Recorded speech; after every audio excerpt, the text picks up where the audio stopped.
नमस्कार, मैं हूं डॉक्टर राजकुमार बेसरवाल, वैदिक हॉस्पिटल सीकर से। आज मैं इस विषय पे चर्चा करना चाहता हूं कि डर्मेटोलॉजी सब्जेक्ट के अंडर हम कौन कौन सी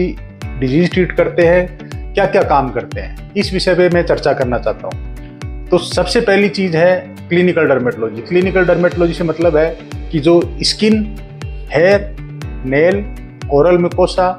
और जेनेटल जो डिजीज होती हैं, उनसे संबंधित जो भी बीमारियां होती हैं वो डर्मेटोलॉजी के अंडर आती हैं, क्लिनिकल डर्मेटोलॉजी के अंडर आती है। तो स्किन से संबंधित कोई भी डिजीज जैसे कि एक्ने है, झाइया है, सफ़ेद दाग है, सोराइसिस है, एक्जिमा है, लाइकेन प्लेनस है, किसी तरह का बैक्टीरियल इन्फेक्शन है, फोलिकुलाइटिस है, एम्पिटाइगो है, कोई एब्सेस है, फोड़े फुंसी है, किसी तरह का कोई वायरल इन्फेक्शन है, किसी तरह की कोई ऑटोइम्यून डिजीज है जैसे SLE है, स्क्लेरोडर्मा है, स्किन से संबंधित है, तो ये सारा क्लिनिकल डर्मेटोलॉजी में आता है। फिर नेल से संबंधित जो डिजीज़ है जैसे कि नेल पे कोई स्पॉट हो रहा है, येलो नेल हो रहे हैं, या फिर सोराइसिस हो रहा है, नेल की डिस्ट्रोफी हो रही है,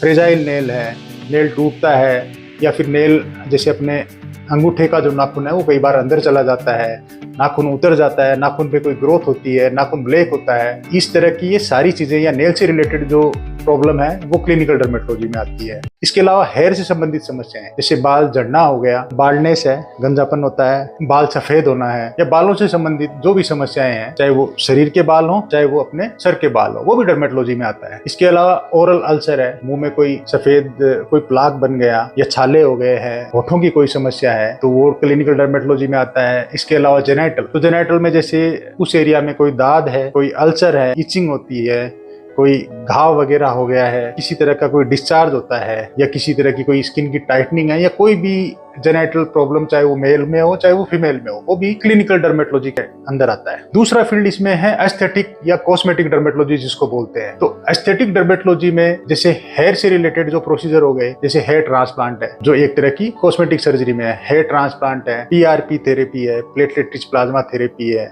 GFC थेरेपी है, या बालों के लिए मेजोथेरेपी आती है। तो बालों से रिलेटेड ये जो प्रोसीजर्स हैं ये एस्थेटिक डर्मेटोलॉजी में आता है। फेस से रिलेटेड जैसे प्रोसीजर हैं, जैसे बोटॉक्स है, बोटॉक्स इंजेक्शन आते हैं जो फेस के रिंकल को स्मूथ करने के लिए यूज करते हैं, तो बोटॉक्स के इंजेक्शन है। फिलर है, वॉल्यूम लॉस को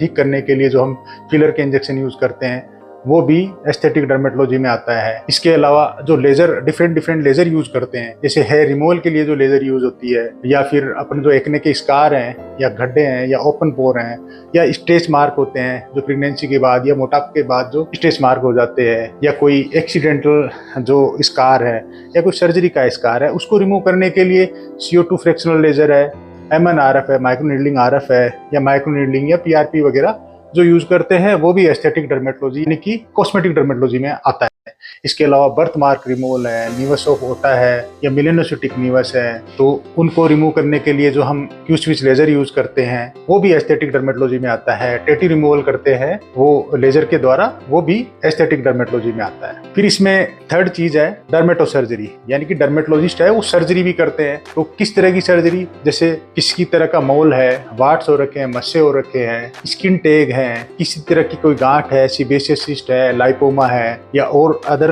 तरह की कोई गांठ है, उसको रिमूव करना। किसी तरह का स्कार है तो स्कार भी उसी में आता है, स्कार को रिमूव करना है, स्कार के कोई प्रोसीजर है, स्कार की कोई सर्जरी है, स्कार रिमूवल कोई सर्जरी है। इसके अलावा नेल सर्जरी है, विटिलिगो सर्जरी है, जैसे सफेद दाग की जो सर्जरी होती है, और किसी तरह का कोई बर्थ मार्क है उसको हटाना है। तो ये इस तरह की ये जो भी मैंने आपको बताया है सर्जरी, ये डर्मेटो सर्जरी, ये भी डर्मेटोलॉजी में